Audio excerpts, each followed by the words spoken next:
I remind the audience and those listening that this body meets monthly with its official meeting scheduled for this first Thursday of the month. Committee meetings are typically held on Wednesday prior to the official meeting day, which is what we did yesterday. I remind our on-site visitors and online listeners that you can follow the meeting online and see all of our materials by going to SBE Meetings at www.ncpublicschools.org. Board members, you're reminded that it's our duty to avoid conflicts of interest and the appearance of conflicts of interest as we handle the work of the board. Does any member of the board know of any conflict of interest or any appearance of conflict with respect to any matters coming before us at this meeting? If so, please state them for the record. If during the course of the meeting you become aware of an actual or apparent conflict of interest, please bring the matter to the attention of the chair. It will then be your duty to abstain from participating in discussion on the matter and from voting on the matter. At this time, I call on my colleague, Mr. John Blackburn, to lead us in the Pledge of Allegiance. Mr. Blackburn. Pledge allegiance to the flag of the United States of America and to the republic for which it stands, one nation, under God, indivisible, with liberty and justice for all.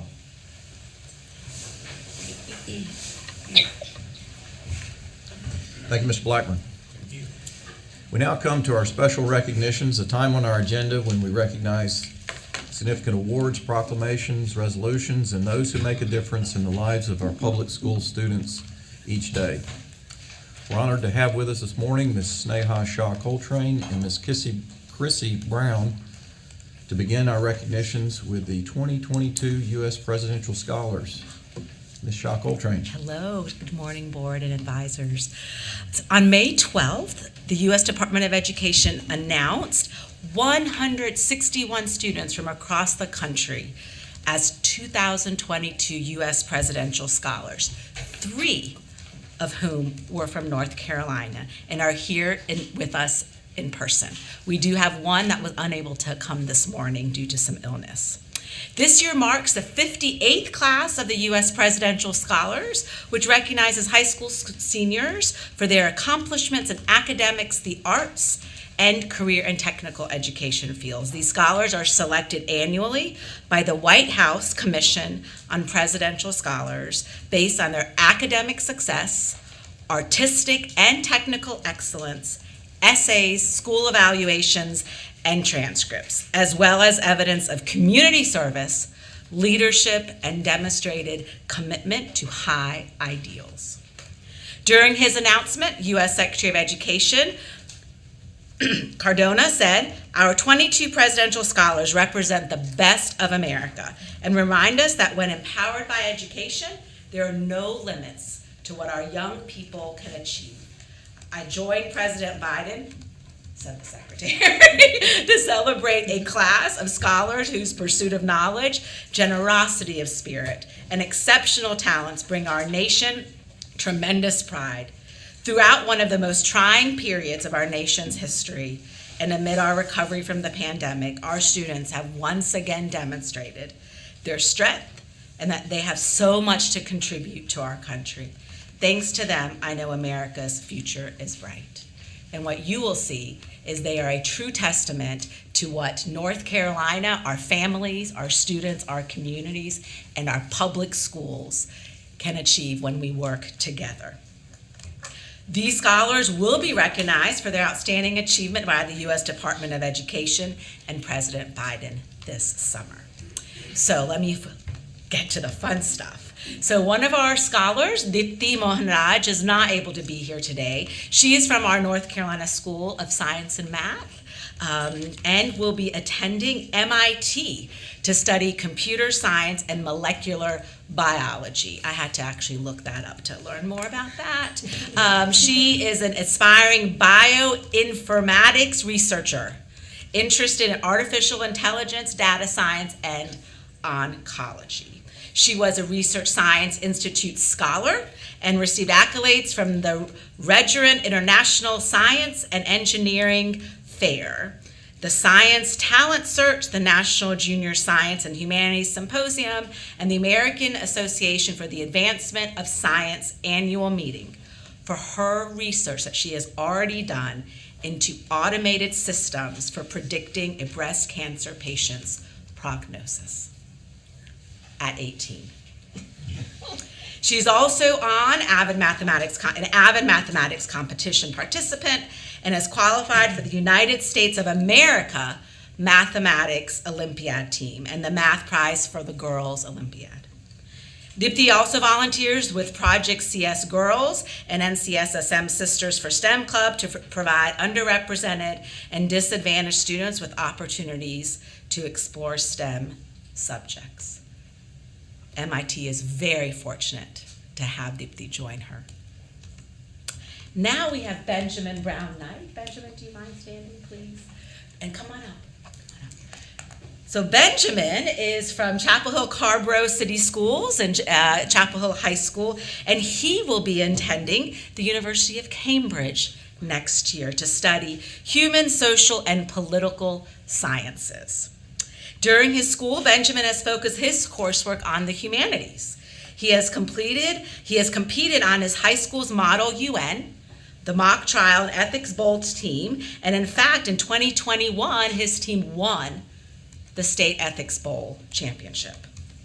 He has also co-led, well, you've co-led that team as well. He values education and community, and he's also had major leadership with the Model UN. He volunteers at the Chapel Hill Public Library, and one of his middle school teachers said he was the best middle school library volunteer ever. So his sense of service goes back many years. And he actually works and volunteers in Brooklyn, New York, with the Interference Archives, which really is a volunteer-led effort to bring together founding documents for social justice movements.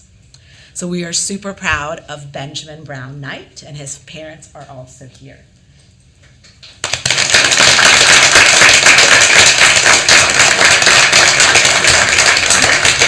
on up, Benjamin. Mr. and Mrs. Knight, please join us. We're going to get a picture with the State Board of Education. Go on up. Up in the front. Thanks, Benjamin. You from Chapel Hill? Yeah.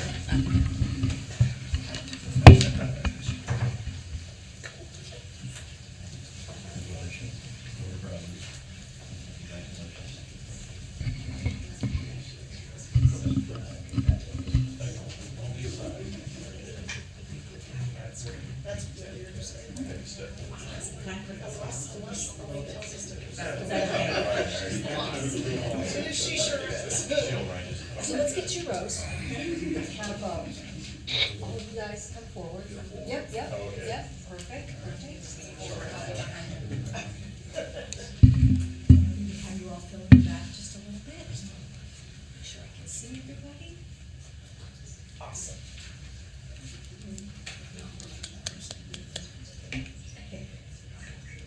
Vice Chair Duncan, if I could have you stand right To the right. where my finger is. There you go. Perfect. He was hiding behind Benjamin.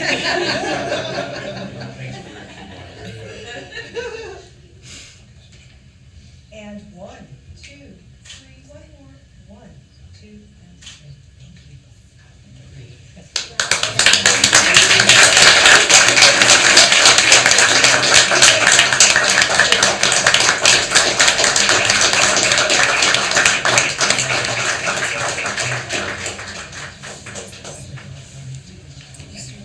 And now we have Kayla Mackenzie Moore. Come on up, Kayla.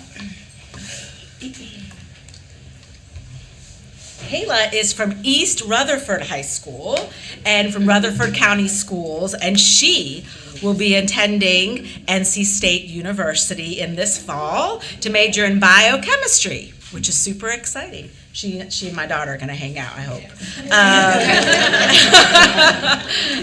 So Kayla won the Presidential Scholars in our CTE division. So Benjamin was in our general area and Kayla in our CTE division. So Kayla is a student athlete and top 10 of her class. She is, for a few more days at least, student governor senior class president, the HOSA president, the FFA vice president, beta treasurer, anchor chair, and named Miss East High, as well as chosen by her teachers as the outstanding senior. She has obtained many recognitions through excellence in school, sports, and clubs. She was a nominee and attendee for Medical and Vision in Chapel Hill and Governor's School last year, which I will always remind everybody about. Kayla will be graduating with 7 credentials this Saturday, her latest being a CNA, Certified Nursing Aide. She is an advocate for the elderly by giving her time and collecting items they need. In her free time, enjoys the outdoors with family and friends. Kayla will be attending NC State, as I said, and again, is another incredible example of the fruits of her labor, her family's support, and North Carolina Public Schools. Yes. Kayla Moore.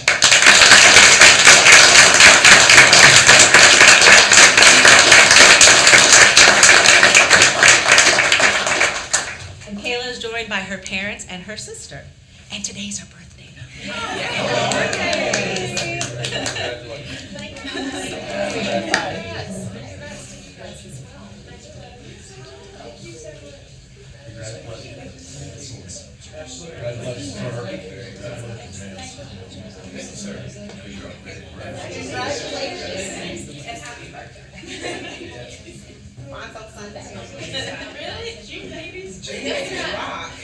So let's have 2 rows again. Yep. Everybody fill in the back. Right here. Yep. Or just a. Yeah, there we go. See everybody. There we go. Yeah, I was going to say, yeah, there we go.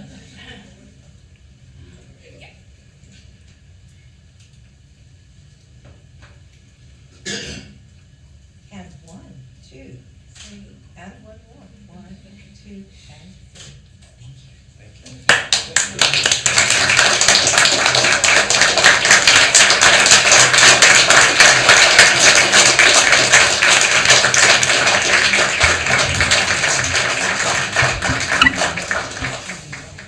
And as we recognize today, Benjamin and Kayla and Deepthi, they are 3 of our incredible students all across the state. We have students graduating who have graduated and will be graduating, ready to go forth and conquer the world and do what their heart and passions and minds tell them to do in their post-secondary education. We have students receiving millions of dollars of scholarships, of phenomenal opportunities, students from all different backgrounds. The access and the opportunities North Carolina Public Schools have afforded them is remarkable, and I'll take a personal moment just to say thank you to the board for supporting these students and all of their advanced learning needs. Thank you. Thank you, Ms. Shaw Coltrane, and to Benjamin and Kayla. We want to offer our personal congratulations for your achievements and the example you've set for all of us. In particular, we'd like to thank your parents. 1, for sending us your best, and for 2, giving us the honor of educating your child. It's the highest honor we could ever aspire to, and we'll work every day to try to earn that. And we just thank you for the confidence you've displayed in the public school systems of North Carolina by sending us your children. Thank you so much. The next set of special recognitions include outstanding educators who spent significant time digging into the educational matters that we deal with as a board each day and providing their feedback and expertise, unvarnished, straight from the heart, totally honest, which is exactly what we need. We so appreciate their advice over the past few years, and even more appreciate their service every day to students and teachers across North Carolina. We'll begin by recognizing our Superintendent of the Year, Dr. Brent Williams. Dr. Williams. Thank you, Chair Davis. It has been my sincere honor and great pleasure to serve as an advisor with you this year, representing the outstanding superintendents in North Carolina. I want to thank you, members of the board, Superintendent Truitt. I want to thank you for welcoming me so warmly at the beginning of my time here, and always being willing not only to listen, but to engage in conversations about the issues that we confront, concerns, challenging things, positive things, and everything in between. So I sincerely thank you for that. I have been impressed, and I want to stress that, with what I have seen here as a member of this advisory, in the advisory capacity on this board. I've been fortunate enough to be part of something very impressive. I have seen a committed and passionately dedicated Board of Education, State Board, and I have seen an outstanding State Superintendent and a passionate, dedicated, get it done by whatever means necessary team here at DPI. And I sincerely have been impressed by that, and I thank you for what you're doing. I thank you for what you're doing every day. I wish you nothing but the best in moving forward, and I look forward to continuing to join with you as we continue to put our hands to this important and essential work of doing whatever it takes, giving all that we have every day through, as I said, whatever it takes leadership for the betterment of the staff members and students that we all are so richly blessed to serve. I thank you. Thank you, Dr. Williams.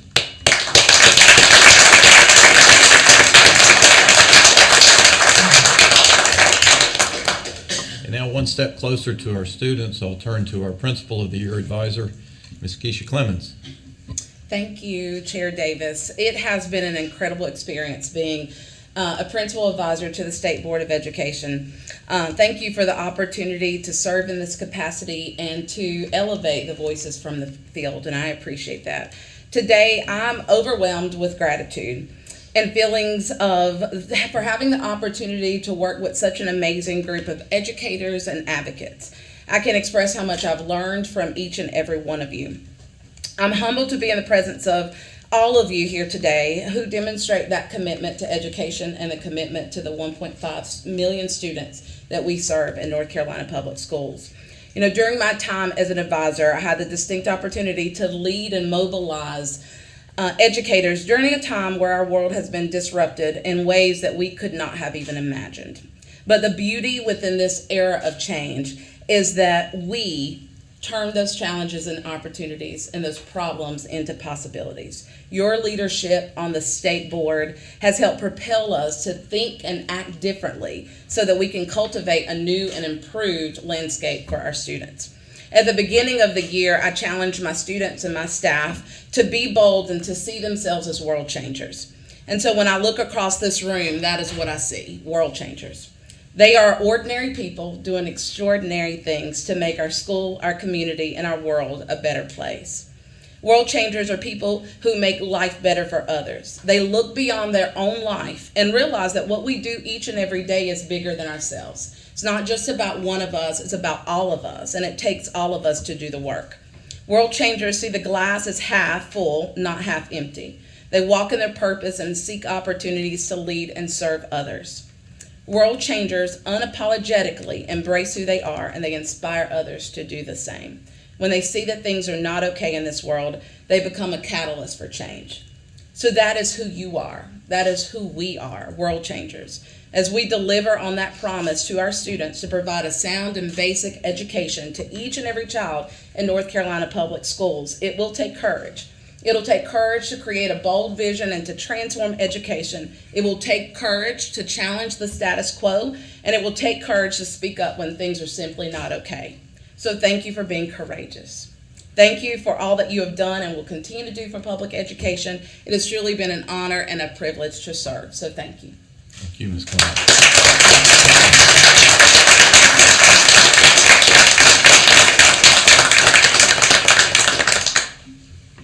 And now representing our frontline educators, our Teacher of the Year, Ms. Maureen Stover.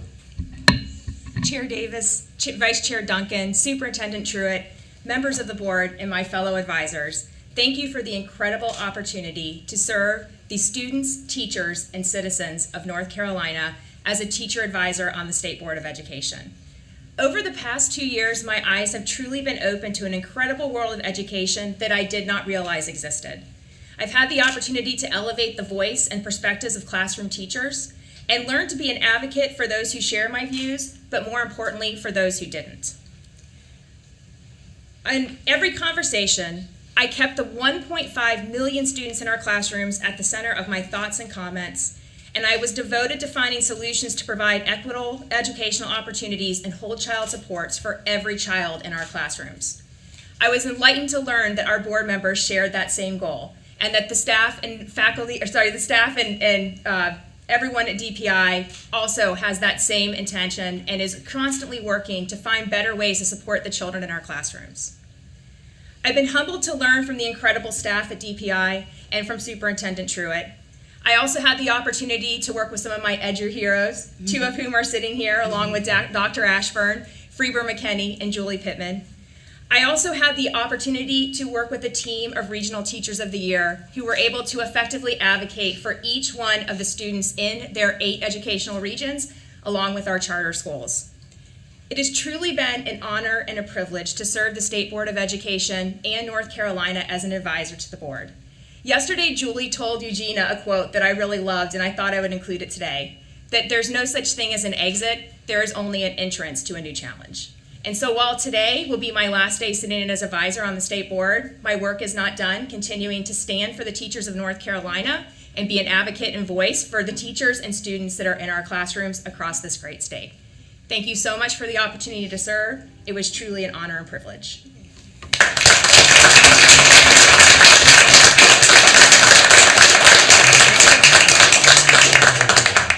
Well, to all 3 of you advisors, please know you've made us a better board and a better staff and better leaders and just better citizens by your example and by what we've learned from you, and we'll continue to learn from you. Could you come forward and join us for a picture? Ms. Floyd, please come too.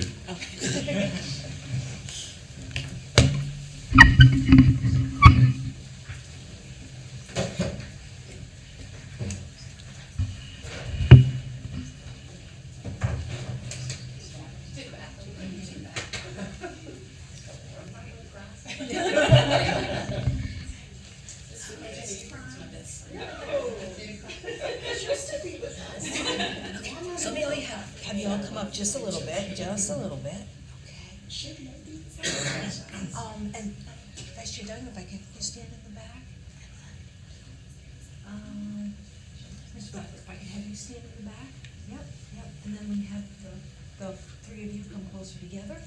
Yep, in the back. There you go.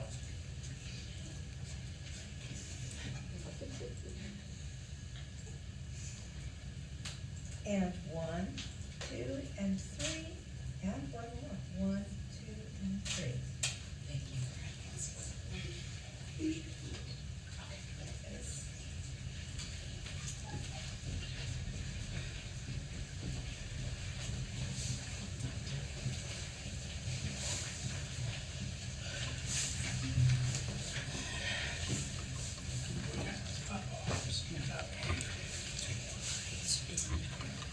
Now we come to our final.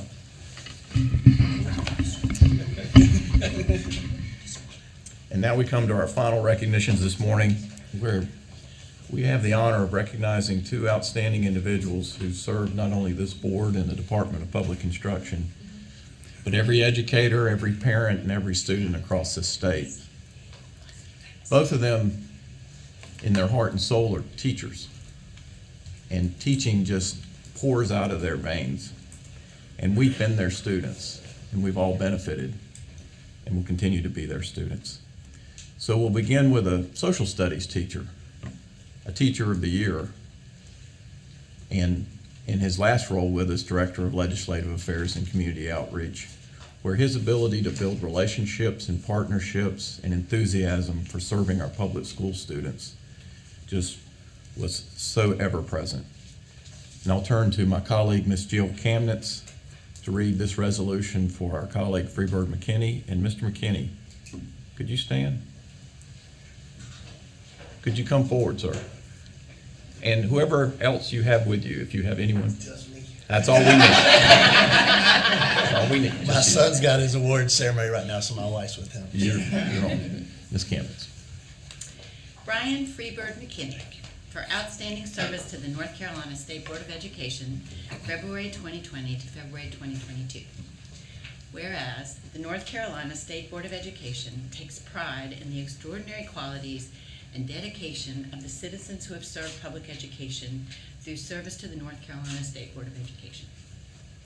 And whereas Mr. Freeber McKinney, often referred to as Bird, has reflected these qualities in an exceptional manner during his service to the board and the Department of Public Instruction as Director of Government and Community Affairs.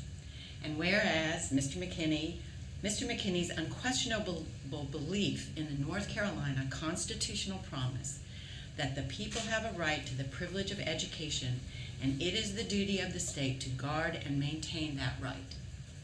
And that through connection, partnership, and collaboration, we can build bridges to achieve out-of-this-world goals for the children and educators in public schools.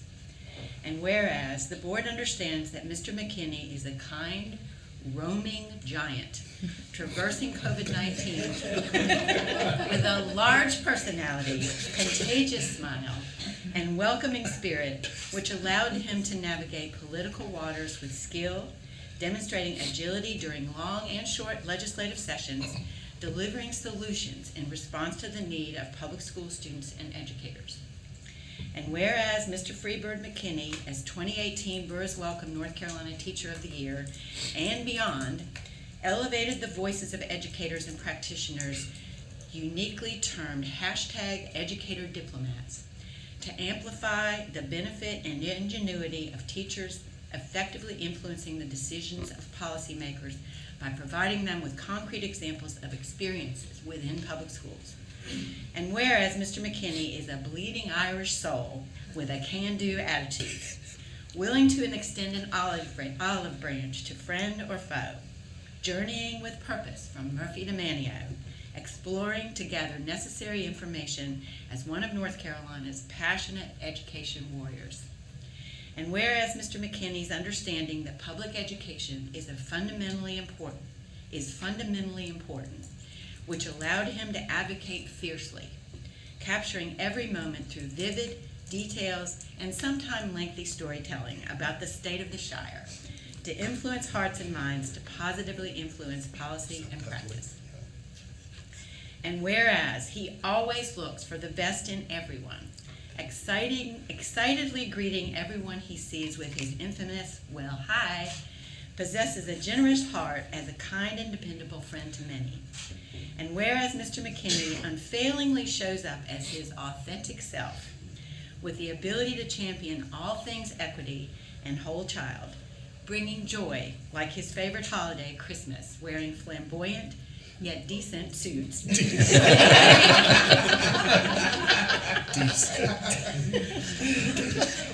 And whereas Mr. McKinney always conducted himself as the consummate, compassionate, professional leader and team member, spreading excitement and delight wherever his feet landed, expertly cataloging every moment with a photo on Facebook and Twitter to share at just the right moment. Now, therefore, be it resolved that the North Carolina State Board of Education expresses its heartfelt appreciation to Mr. McKinney for his tireless, committed, dedicated, and unwavering service, and resolve that the board wishes the very best to Freebird McKinney and his family as he turns his attention to another professional opportunity with Participate Learning, flying free to continue his dedicated service to educators nationally and globally. And resolve that Mr. McKinney is an education champion with a love for education that matches his bromance of Tom Brady. And as a proud graduate of UNC Chapel Hill, faithfully supports all things Carolina, joyously celebrating every win in true Ric Flair form, especially against the other blue rival, which shall remain nameless. And resolved that the board expresses its highest praise for his service to the Department of Public Instruction, the State Board of Education, the state of North Carolina, and its approximately 1.5 million public school children and 100,000 plus educators for some 2 years. And resolved that the board, influenced by Mr. McKinney's insight, intellect, generosity of spirit, commitment, and unmatched passion for education, directs the Secretary of the State Board of Education to enter a copy of this resolution into the official minutes of the State Board of Education, and that an appropriately signed copy be presented to Brian Freebird McKinney, who served this board and the North Carolina Department of Public Instruction with distinction as a dependable, reliable, and ultimate professional. June 2nd, 2022.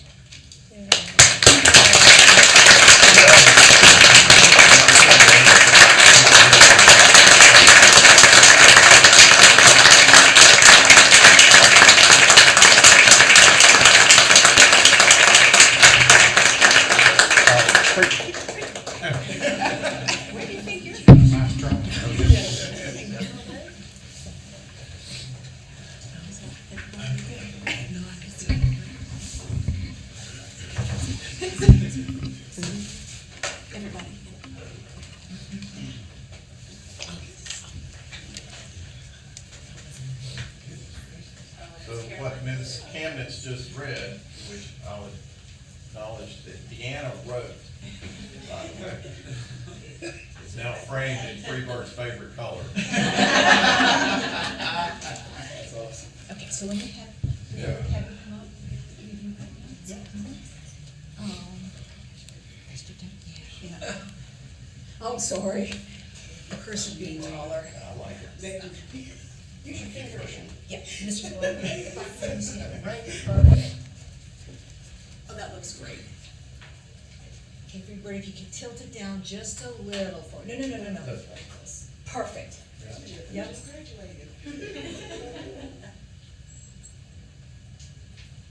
And 1, 2, and 3, one more. 1, 2, and 3.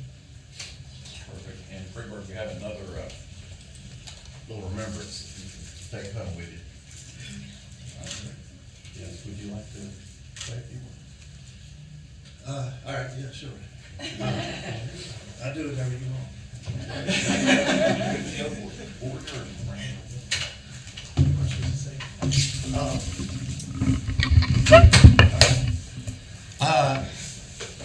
It's appropriate that that today is a lot of our students across the state's last day of school. In my class, we would always have end of the year awards. We call them the Best of the Shire Awards.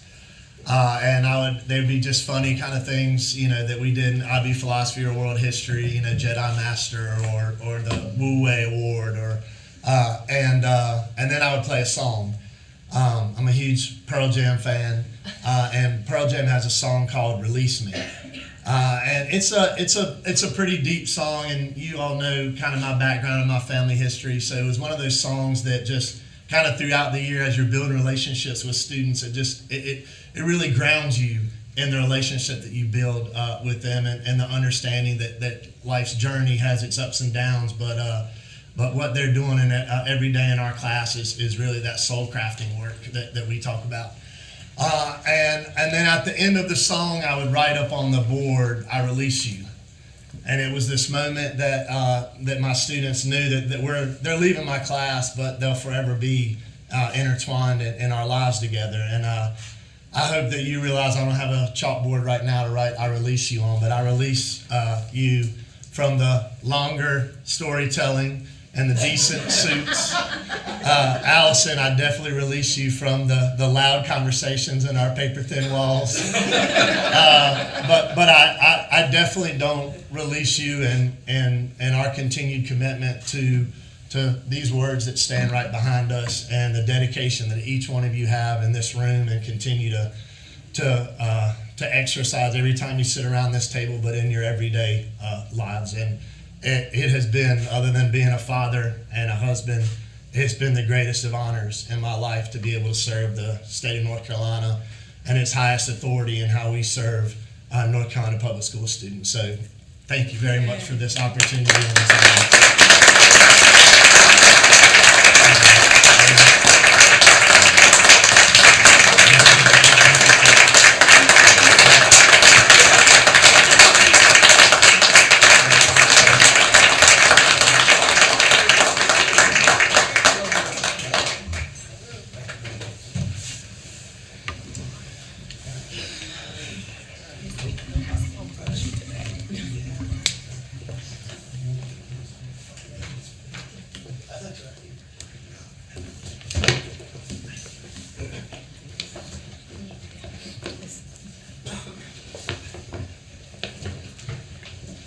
And now for our final recognition, we will recognize, as I mentioned, one of our very best former teachers, former director in the DPI Office of Charter Schools, former director of Board Operations and Policy, and now the senior director of the Dudley Flood Center for Educational Equity and Opportunity at the Public School Forum of North Carolina.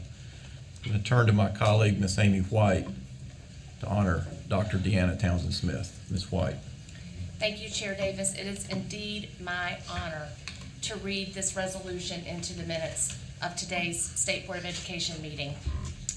Honoring Dr. Deanna Townsend Smith, for her outstanding service to the North Carolina State Board of Education, March the 4th, 2013 through April 15th, 2022. Whereas the North Carolina State Board of Education takes pride in the extraordinary qualities and dedication of the citizens who have served public education through service to the State Board of Education, and whereas Dr. Deanna Townsend Smith reflected these qualities in an exceptional manner during her service to the board as the Director of Operations and Policy, and whereas Dr. Townsend Smith's experience as a charter school teacher and administrator provided her with a strong foundation thereafter to serve in the Office of Charter Schools in the North Carolina Department of Public Instruction, and whereas her depth of knowledge and keen sense of understanding of charter school issues made her a most valuable asset in the Office of Charter Schools and laid the foundation for Dr. Townsend Smith to be the perfect candidate then to serve the North Carolina State Board of Education as the Director of Operations and Policy. And whereas Dr. Townsend Smith's exceptional attention to detail, grasp of concepts, and her ability to link them all equipped her not only to manage and direct the State Board of Education office, but also to serve as a worthy board liaison to the Department of Public Instruction and to its many external education partners. And whereas Dr. Townsend Smith's remarkable personal experiences as a determined and proud woman of color created in her an understanding, a fight, and the commitment and compassion to be a worthy competitor to any person, idea, or place that might stand in the way of what is right for all children, regardless of their heritage, their place in the world, and their social standing or economic setting. And whereas her courageous survival of many, many personal trials and tragedies as a child, as a student, as a mother, created in her neither bitterness nor anger, but only empathy and strength that know no end, working always to restore and bolster herself, often in the face of great odds, to keep pushing forward. And whereas the value of Dr. Townsend Smith's life experiences and her education paid great dividends as she helped the State Board of Education collectively and as individuals instill heart and passion into its work on equity and inclusion, knowing personally herself that the time was right for the renewal of the dogged pursuit of this work. And whereas her ability to juggle many and long hours of work for the board, and yet to be able to carve out the time to be an extraordinary mother to her beloved son Ethan, and a great partner for her husband Julius, and yet even to find the time at dawn each day during her personal quiet and reflective time to post daily inspirations with her many, many friends. Also, whereas Dr. Townsend Smith's remarkable personal experiences as a determined and proud woman of color created in her an understanding and fight and the commitment and compassion to be a worthy competitor to any person or place that might stand in the way of what is right for all children, regardless of their heritage, their place in the world, or their social standing or economic setting. Now, therefore, be it resolved that the North Carolina State Board of Education expresses its love, its respect for, and its admiration of this proud North Carolina Central Eagle alum and her personally and for her extraordinary service to the board, and resolved that the board is in her ever debt for her marathon efforts to push implementation of its work in selfless service to the board, including many long days and nights and over many weekends. I can personally attest to this. And resolve that the board wishes Godspeed to Dr. Townsend Smith as she turns the page in the book of her extraordinary life of hard work, personal responsibility, and determination, often more for the benefit of others than for herself, especially for those who cannot speak for themselves. And be it resolved that the board, influenced by Dr. Townsend Smith's insight intellect, commitment, and indefatigable drive, hereby acknowledge that she has forever left her heart print on the board, its members, and its advisors, and now directs the Secretary to the State Board of Education to enter a copy of this resolution into the official minutes of the board, and that an appropriately signed copy be presented to Dr. Deanna Townsend Smith today, signed by Arius Sick Davis, Chairman of the North Carolina State Board of Education, and Catherine Truitt, Superintendent, North Carolina Department of Public Instruction.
Okay, let me get the three of you up front.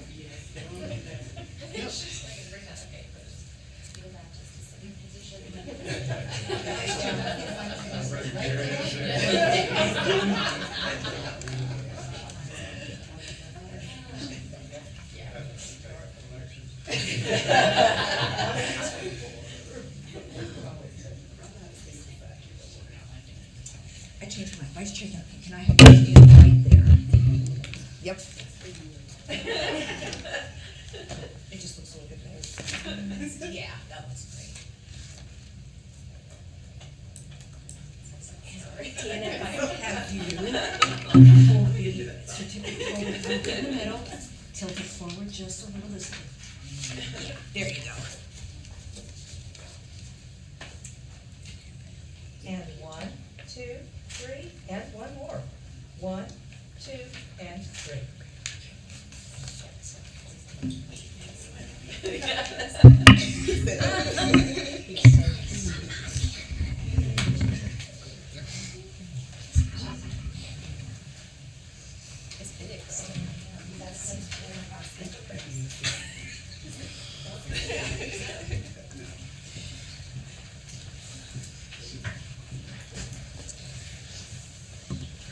I think before I changed seats, because I didn't leave the work, so like before I changed seats, I left you with the charge, and I left you with a thank you. Today I reiterate those things. And I think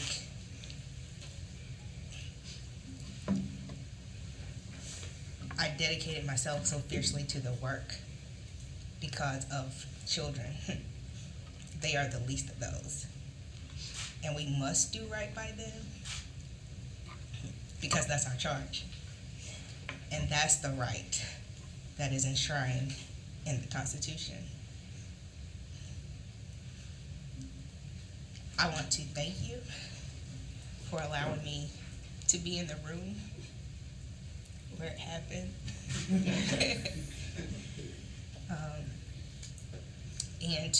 And to serve. If you know me, that's my heart. I serve with everything in me. But I thank you. I thank the children for allowing me to continue to serve. I will always be a partner in this work.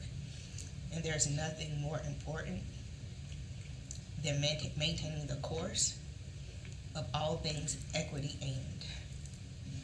Because when it's equity and, the outcomes are better. And that's for each and every child and each and every adult. And as I see one growing up in my house every day, what I want for him is what I want for everyone. So thank you for guarding and maintaining that right and continuing this thing called discourse, because this is a room where it happens consistently. And you are the model of what it should be. And I thank you for the privilege and the honor to serve. It has been a once-in-a-lifetime opportunity, and it has indeed been my honor and privilege. So thank you so much.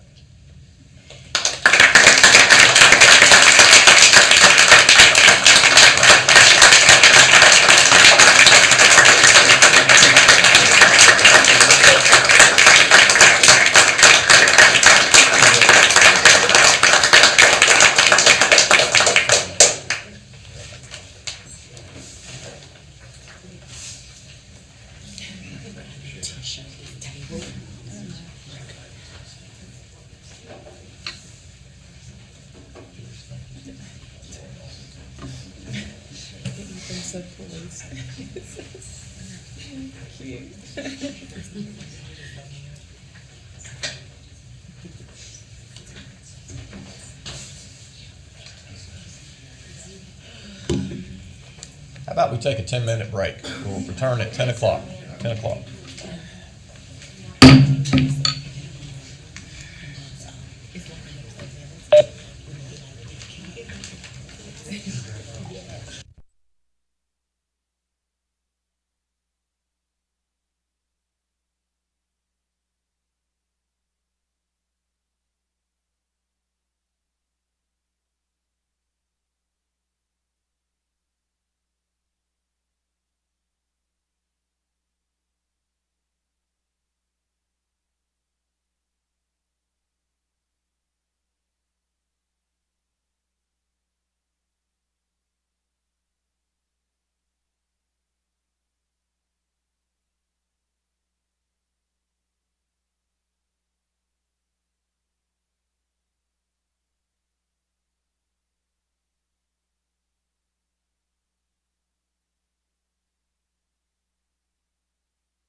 all that greatness.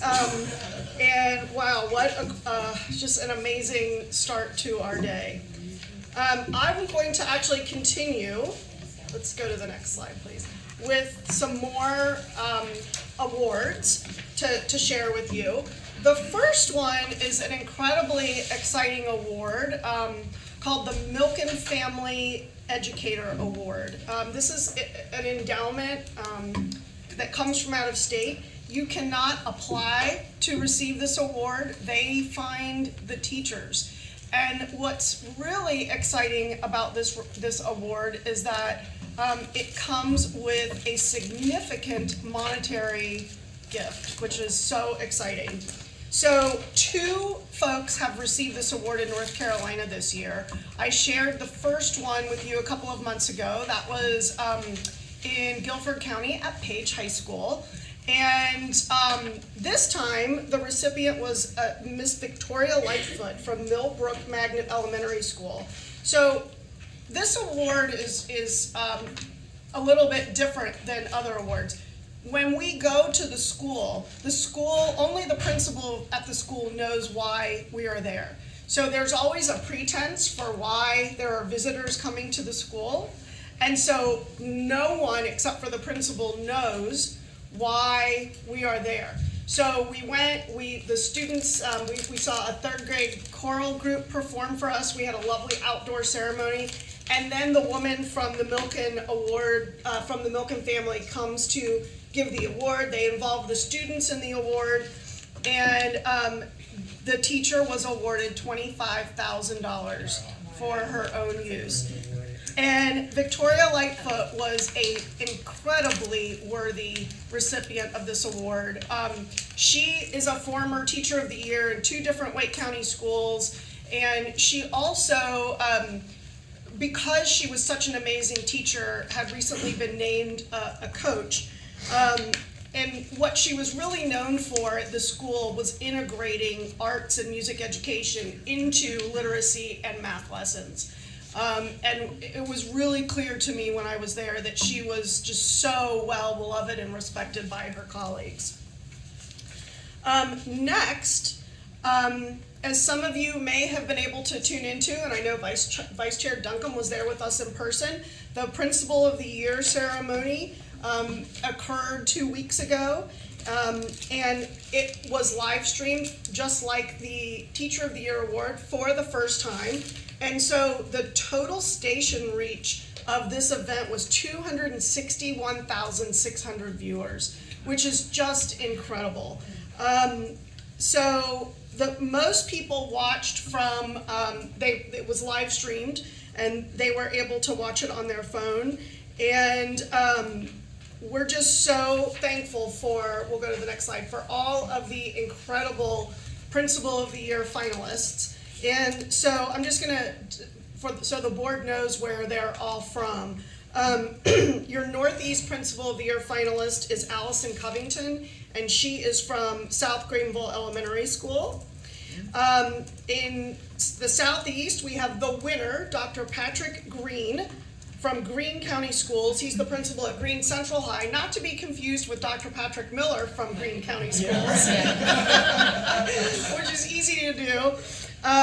So he was just an incredible, he gave an incredible acceptance speech about what it's like to go to school in rural North Carolina, and he brings such a passion from his own experience into the work he does in Greene County. Excuse me. Your North Central finalist is Keith Richardson from Knightdale High School. The Sandhills was Antonio Covington, East Hoke Middle School from Hope County Schools. Piedmont Triad was Katrinka Brown, Jackson Middle in Guilford County. Southwest is Lorenda Denian from Idlewild Elementary in Charlotte Mecklenburg Schools. The Northwest is Dr. Heather Melton Freeman from North Wilkes Middle in Wilkes County Schools. Western is Dr. Marcia S. Justice, Edneyville Elementary School in Henderson County Public Schools. And our charter schools finalist was Maria Mills, Carolina Charter Academy, which is in Angier. So that was an amazing afternoon, and a big shout out to the whole DPI team, the comms team, Dr. Sonia Brown, for making that such a special occasion. So moving on to needs-based school construction grants. So in 2017, the legislature passed a bill that would allow for new state lottery funded grants to be given out to economically distressed districts. This board has heard in the past the vast dollar figure of repairs that are needed across our state. So we had $395 million this go around to award for school construction, renovation projects, and other capital improvements. So we awarded the $395 million, and we were able to touch at least one district in all of our state's education regions. We did everything from supporting a $2 million renovation in a school that's unable to use its auditorium at all, to districts in desperate need of new buildings and replacing existing buildings. So there were some legislative guardrails placed on the department's ability to choose awardees for this money. Awards were capped at maximums of $30 million for a new elementary school, $40 million for a middle school, and $50 million for a high school. So we are really excited to say that 14 new or replacement school buildings have been funded, including 4 high schools. Robeson County, Dr. Oxendine will be building a new career technical education center.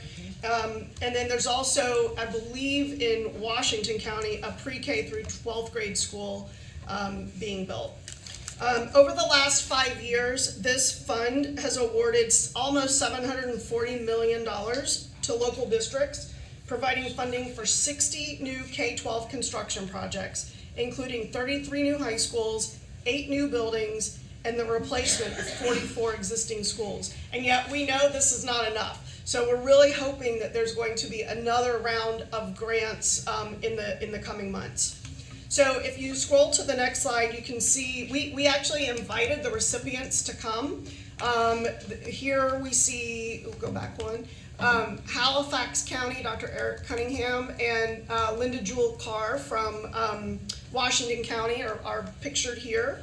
And it was a really, really nice event, and we heard from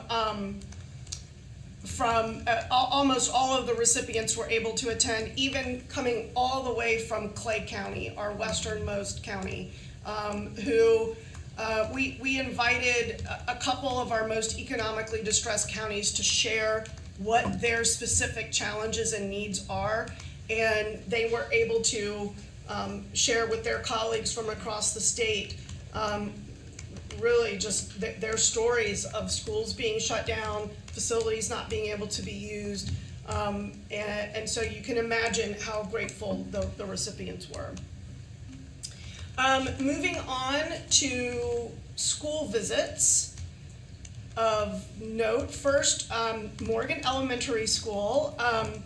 This was just an incredible visit. We went specifically to this school. They invited us because they wanted to share their competency-based education model. We were able to see what their competency-based education journey is. They've only been doing this for a short amount of time, but they, in their efforts to bring this to their school, actually traveled to Colorado, to Texas, and they spent a lot of time thinking about how they were going to put this into action. And so if I could just remind the board what competency-based education is. So I like to think of it like this. You can go to the next slide, please. If Ms. White and Ms. Kamnitz and I all take a math test in algebra on solving equations with 2 variables, and I get a 70, which is pretty likely what I would get, and Miss White gets an 80, and Miss Kamnitz gets a 90, we all still have learning gaps. Even Miss Kamnitz with her 90%. Not to mention the fact that this is likely an end of chapter, one and done test, which may or may not have any real world application on it. And in our traditional approach to education, it is the time that is fixed and the learning that is variable, because our teachers must cover the material.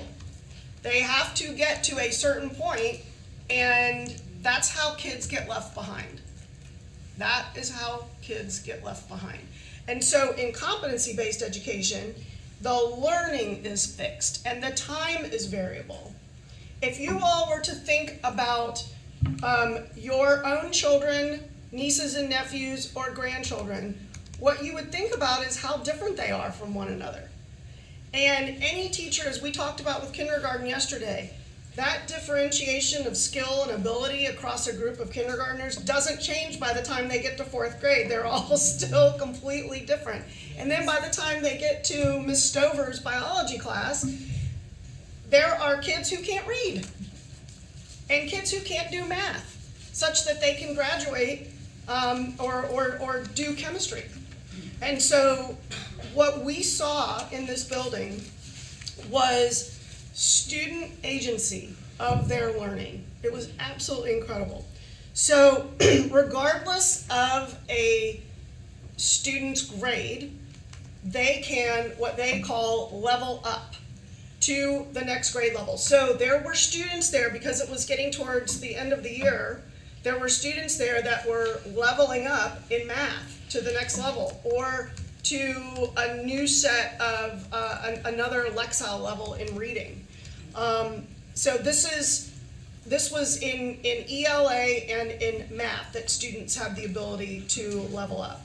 So teachers are empowered to personalize learning for each student. And if you go to the next slide, please. That's the same. Let's see, keep going. So this student here is wearing a sticker that says, I leveled up. Also, what we saw was that whenever a student was able to go on to the next level, there were bells in every classroom, and a student would ring a bell and you would hear clapping throughout the building, because everyone would know that that student had leveled up. So teachers are in this way, so not only is the student empowered to manage their own learning, but teachers are empowered to personalize learning for every student. So teachers were engaging in this collaboration and able to help students reach a deeper understanding. We hear from teachers all the time, our standards are a mile wide and an inch deep. And so this enables teachers to go deeper into those conversations. I want to talk for just a second about the role of data in the school. Teachers, next slide please. Teachers are able to engage in deep data dives for every student so that they can help them figure out when to move to the next competency. So they took our standards, our North Carolina Standard Course of Study, and then converted them to proficiency scales for near mastery, mastery, and exceeds mastery. And because any student can level up at any time, they're able to, you might have a 4th grader who's working in a 5th grade classroom. So guess what the teachers think about these kids? These are all our kids, exactly. So the next slide, please. The culture in this school was just incredible. Students clapping for each other, taking pride in accelerating learning. I wish my own child would feel that sense of pride sometimes. There was certainly community engagement in this school. There were bus drivers that had been invited to lunch. But hearing students cheering for one another to celebrate success was really a thing of joy. Finally, what I will say is that we heard incredible anecdotes from the PTA president who talked about how her child would come home and actually talk about what he had done at school that day, which if any of you have parents, that's hard to do. And then what was really interesting is that we met a first-year teacher. Julie Pittman held a teacher panel at the school, and this teacher was on the panel, and she talked about coming from out of state. She had been prepared at a traditional Educator Prep program and had been recruited by the principal of Morgan Elementary. And when he shared with her what they were doing with CBE, she said, that's where I'm going, and she moved to North Carolina to teach. So we counted that visit a big success. So moving on to Portrait of a Graduate update. So I shared with you the last time that design team 1 meetings had taken place across the state with over 1,700 respondents from across the state, students, teachers, administrators, higher education, both community college and the UNC system, churches and other faith-based communities, and employers from all 8 regions across the state. So this work has continued to attract a lot of participation, and we've even had some elected officials alongside Teachers of the Year and Principals of the Year participate in this work, as well as folks from the Department of Commerce, the Emerging Institute, Faith-Based Network, and My Future NC and Best NC. So Design Team Meeting 2 has occurred since I last spoke to you all. And again, what this, go ahead, please. What the Design Team Meeting, let's go on to the next one. That one's kind of hard to see. Design Team Meeting 2 specifically was discussing competencies that students need to thrive, not just function, but thrive in a 21st century world. These competencies will collectively be considered for inclusion in the final Portrait of a Graduate. And I'm going to, let's go on to the next slide. So you can see here that, that the leadership team, which consists of our regional directors, special advisors, UNC system, the community college system, the chamber, the Department of Commerce, looked again to help make this a manageable list. So I'm going to share it with you now, the North Carolina competencies that have been identified as priorities. So let's go to the next slide. So the bullets that you see will be refined and fine-tuned, but the competencies are the competencies that have been agreed upon by North Carolinians across the state. So adaptability is one, and we'll just move through these. Number 2 was collaboration. Number 3 is communication, which includes listening. Critical thinking is number 4. Number 5, I brought this to your attention the last time, empathy. Teaching others to be aware of what others are thinking, feeling, and experiencing is something that our employers have deemed as essential for the jobs of today and tomorrow. Number 6, the learner's mindset, which I find absolutely fascinating as well. Again, actively listening and eliciting diverse perspectives from others, developing positive attitudes and beliefs about learning itself. And then finally, number 7, personal responsibility, which not coincidentally was found in 1 million job postings from across the state, was this idea of personal responsibility, of what employers are looking for. And again, earn others' trust and respect through honest, principled behaviors. Really, really interesting that our employers are saying that these are the things that they need. We are working in design team meeting 3 to have everything wrapped up by mid-May.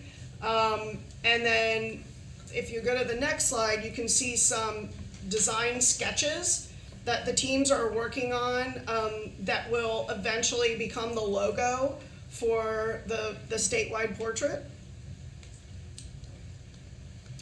And so timeline and next steps, the portrait will be completed this summer. And then we will, of course, crosswalk this with the handful of districts that already have their own portrait. And then we'll help districts without a portrait adopt the North Carolina portrait locally. The portrait will be showcased at the AIM conference in October.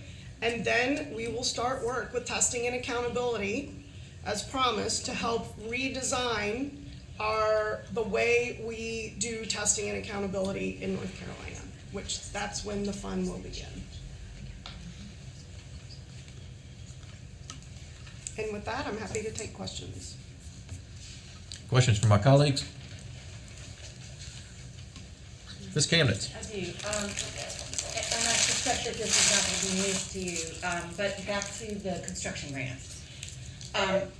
There were quite a few in the Northeast, and from what I'm understanding, the requirement for a match in these economically disadvantaged counties is reducing the impact of the grants because sometimes there's not an ability to make that match.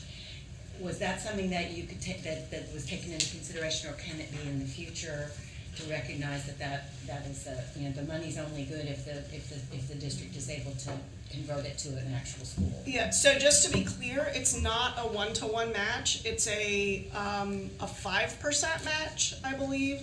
So I don't know, Dr. Taylor, if you want to maybe come to the podium to provide some specifics, but that was definitely taken into consideration. Yeah, so depending on their status as a district, they could either have a 0% match or a 5% match. And so that's something that we did take into consideration. Every district decided what they wanted to provide as a match. So, for example, Washington County, I think they put in $23 million, even though they had a 0 match. So it was kind of up to the district how you do that. So the legislation did say that districts that had been provided money in the first round had to be prioritized in this round. So there were some districts that we right off the bat in following the legislation had to award money to. So will that consideration also be in the next round, if there's a next round? That's up to the General Assembly. Yeah, I would think so. Yeah, so that's one of the things that we're waiting on to see if there will be changes in the legislation. We don't know that. They could come back and give the same type of priority to other districts, or they may increase the pot, they may change how the match is done. We don't anticipate any changes, but you never know. You never know. Thank you. Any other questions or comments? Hearing none, thank you so much, Superintendent. Thank you, Chair Davis. I will now proceed to our committee reports, and remind our committee chairs in the audience that all voting on consent and any item requiring action will be done at the end of this agenda via roll call. We'll begin with the Student Learning and Achievement Committee, chaired by Ms. Jill Kamnitz. Ms. Thank you, Kamnitz. Chair Davis. And Dr. Oxendine and I share the work of this committee. We started with 3 items of new business. The first is the North Carolina Early Learning Inventory Interpretation Panel update. Under General Statute 115.c-83.5, every kindergarten student must receive a kindergarten entry assessment within 60 days of enrollment. 2 years ago, the assessment was updated with new content, but due to COVID, the scoring and interpretation standards were not updated until now. So those standards have, and that was reviewed with us, and the standards will be reviewed again using this year's data to make sure that they are appropriately set to be the most useful for our kindergarten teachers to guide their instructional plans. K-12 Science and Healthful Living Standards update. This is a monthly update on the review and the revision process for these sets of standards. The organizational foundation has been established at this point, and applications will be open later this month for review committees and writing teams. And then surveys aimed at the general public and our PSUs will soon follow this summer. So that work is ongoing according to the internal the internal review process that we approved in several months ago. Research and Recovery Roundup White Paper Series, estimates of additional time needed for recovery. The Office of Learning Recovery has started a blog that will release a series of monthly white papers called Recovery and Research Roundup. They are intended to help districts and schools unpack the data contained in the comprehensive report that we received in March. While this was not new data that was shared with us, it is a more comprehensible conversion of the data into estimates of the additional instructional time needed to get students back on track. Dr. Korn also outlined the summer and fall programs that the Office of Learning Recovery is supported for these efforts. 2 actions on first read, SLA 1, State Advisory Council on Indian Education, nominees for membership. SACE is a valuable resource for the state board. Today we are being asked to approve 5 nominees for SACE membership. Rodney Jackson is being nominated for a 2nd term, and the new nominees are Angelique Young and Jeremiah Moore, who, like Mr. Jackson, are educators, and 2 parent members, Calvin Locklear and Stacy Lynch. SLA 2 is appointments to the Council on Educational Services for Exceptional Children. Like SACE, this council is a valued advisor to this board. While we still have vacancies for a special education teacher and a representative of higher education, and I will note for my fellow board members that suggestions are welcome by the department, by the division, we are asked to approve 2 executive appointments, Matthew Potter and Linda McDonough. 3 items for action that were discussed thoroughly last month. SLA 3, the State Advisory Council on Indian Education report. Each year we receive this report, which includes academic, graduation, dropout, and other important data on the comparative performance of our American Indian students. The data continues to show serious disparities between American Indian performance and statewide performance, which is of grave concern. In order to impact this discrepancy, SACE ends their report with a single powerful recommendation that the state board support all efforts to establish and secure a DPI position dedicated to American Indian educational services and to the enactment of previous SACE recommendations. Funding for that position was included in our short session priorities last month. SLA 4 is a proposed new State Board of Education policy, test-038, local testing report. General statute requires that each local Board of Education notify the SBA of local standardized tests being administered.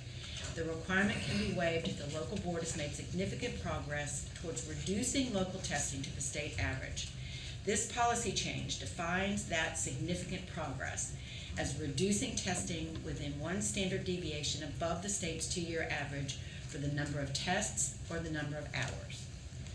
SLA 5 is the 2023-24 Career and Technical Education Course Inventory and Essential Standards. CTE reviews and revises course standards every 5 years, or more often if needed, due to the technical nature of the content and the rate of change in some industries. The changes being recommended to both middle and high school courses include 5 AP course descriptions, 6 course updates, 9 courses becoming inactive, and 1 new course in the Adobe pathway. Our discussion items this month are SLA 6, a policy amendment to KNEC-017, North Carolina Early Learning Inventory, which we discussed in our new business. This time the policy is an amendment to the current kindergarten inventory, which we heard about prior. The old assessment covered 5 essential domains of school readiness. This policy amendment will add the assessment of print concepts, which Science of Reading identifies as a foundational area of early literacy. The inclusion of this important information will help families, teachers, districts, and the state better understand the literacy readiness of incoming kindergarten students.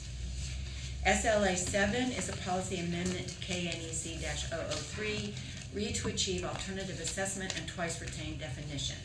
This policy amendment clearly defines twice retained students and updates the language concerning the alternative assessment to reflect the change to one approved assessment tool. And finally, SLA 8, the 2022-23 Read to Achieve Alternative Assessment Request for Proposal Update. As was outlined by Dr. Ryan yesterday, there were two responses to the RFP. Neither one was deemed acceptable. And so that RFP is closed and will be, another RFP will be reopened in hopes of having a better outcome. So we will hear more about that later. And that concludes my committee report. Thank you, Ms. Kamnitz. Any questions for Ms. Kamnitz on the SLA committee report? Hearing none, we'll turn to the Education, Innovation, and Charter Schools Committee, chaired by Ms. Amy White. Ms. White. Thank you, Chair Davis. Good morning, colleagues. Ms. Jill Kamnitz and I have the privilege of providing leadership for the work of the Education, Innovation, and Charter School Committee. Today, we have an action on first read, and this is a request for relinquishment of the Learning Center Charter. This is a K-9 charter school that was formed in 1997. It's in Cherokee County in Murphy, North Carolina. This request comes to the State Board from the school after multiple accounting discrepancies were uncovered when a new school director assumed leadership at Learning Center Charter in Murphy in Cherokee County. The discovery of these discrepancies led to further investigation of the school's financial operations, specifically the use of state and federal funds for private enterprise. Preliminary findings have been relayed to the local police, the district attorney, and the State Bureau of Investigation. In light of these findings, it is very important to note that the State Board of Education would have swiftly pursued closure of the school. Today, the school is before us asking for voluntary relinquishment, and our recommendation, Mr. Chair, is going to be that we accept that relinquishment. The second item on our agenda is EICS 2, several items for action today. And these are, EICS 2 is the reconsideration of 2 charter school applications. Board members, you'll remember that back in April, we approved the slate of charter school recommendations as before the Charter School Advisory Board. 2 schools were pulled for further investigation. One of those was Wayne STEM Academy, and that's in Wayne County. And the issues surrounding that investigation had to do with the contract clause involving Legacy Impact Capital and its funding of the school building, and a question about whether they were involved in the actual operations and potential control of board members. Mr. Machado collected information and provided an update to us and an amendment to the contract, which CSAT approved and sent back to us. Greenville Prep was also a school that was sent back to the Charter School Advisory Board for review. The concern there was a concern about the reflection of the potential school population and the population in Greenville in Pitt County. Greenville Prep provided information and are targeting about funding in their budget for about 75% economically disadvantaged. Mr. Machado let us know yesterday that the board of Greenville Prep is actually a majority-minority board, and the board director is an outstanding business member and an advocate for the underserved population in that area. So those 2 school applications are before us for approval this month. EICS is the request for approval for the charter school annual report, which we are required to provide to the General Assembly every year on June 15th. Ms. Ashley Vaquero and her team did an amazing job, including many things that the board has asked for in recent years regarding demographics. Unfortunately, because of COVID and our lack of access to the quantitative data, most of the information provided did not, of course, include academic scores, but that report is before us for approval so that we can send that over to the JLEOC. EICS 4 is a request for us to approve the merger and mission amendment request from Triad Math and Science Academy Company and Charlotte Educational Foundation. This is a request that will take 4 schools across the state of North Carolina, and it basically creates a central office. Each of the 4 schools will have its own budget. Each of those 4 schools will have an audit of those independent budgets. The central admin office staff will take care of many of the HR and finance issues related to all 4 of the schools. It was stated in the discussion that monies collected for the school not spent by the central office would be returned to the school for their own individual operations. So that amendment request is before us. I know that there were some questions, and we had legal to go back and review some of those questions that came before us, and I think they provided that information to board members. Shifting to EICS 5, Old Mainstream Academy came before us with a request to implement a weighted lottery. Their request to the Charter School Advisory Board was a request to move from 28.5% to 35%. This is a relatively new charter school. It's K-4, it's in Robeson County. Through discussions at the committee level and also yesterday at the board level with a approval by Dr. Oxendine, who represents the Robeson County area, it was the consensus of the board that we amend the Charter School Advisory Board's recommendation from 35% as the target goal for the weighted lottery to 45%. So our recommendation, just for clarity, is that the State Board of Education approve the Old Mainstream Academy request to implement a weighted lottery upon the condition that the target goal is 45% economically disadvantaged. EICS 6 is Oak Hill Charter School's request to increase enrollment. This is a new charter school in Caldwell County, and normally the Charter School Advisory Board and this board would be reluctant to increase enrollment for a new school. However, the Charter School Advisory Board and this board reviewed that the increase in the target population would be to add an additional kindergarten class. The enrollments there have been incredibly strong, particularly at the kindergarten level. There's only one charter school in Caldwell County, and it's going to be serving 4 surrounding counties, and so the Charter School Advisory Board felt like that the school could accommodate that, and is before us for that request for some additional students. EICS 7 was North Oak Academy's request for a second delay. This is the school in Durham County that had problems gaining access to the utilities that they would need to develop and build a school building. There is a state statute that now prevents any county from denying access to utilities for the growth and build out of any school unit. They are currently in litigation with a planned resolution or hopeful resolution this summer.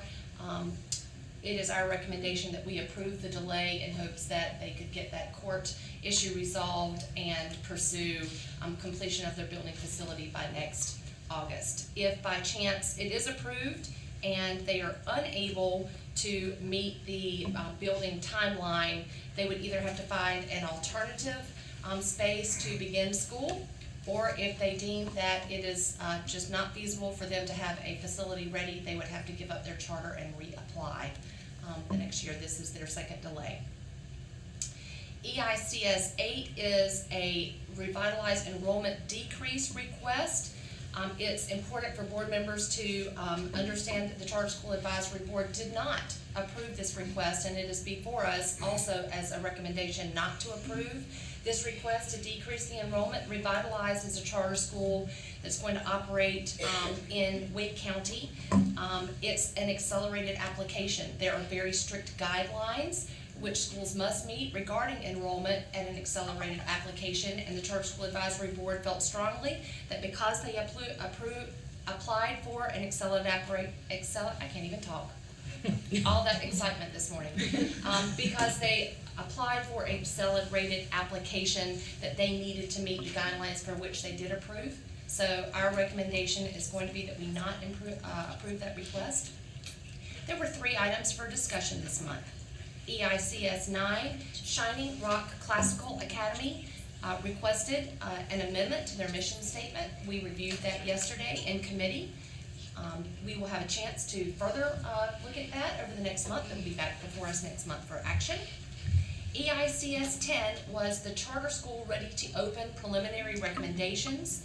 All of the schools that are seeking ready to open status for this fall appear before the Charter School Advisory Board. There are a strict articulated list of items that those schools must check off in order to be ready to open. They are before us this month for discussion so that when they come before us next month, they're not action on first read. It was shared yesterday by Mr. Dave Machado and his team that there are, while all of the schools are on the list this month, there are 2 that have a pretty big mountain to climb in order to get the approval of CSAB next month. So we'll be anxious to see which ones come back to us for complete approval. EICS 11 is the last item on our agenda, and this is the submission of a restart application in Craven County Schools. This is an exciting application because Craven County already has 2 schools in restart.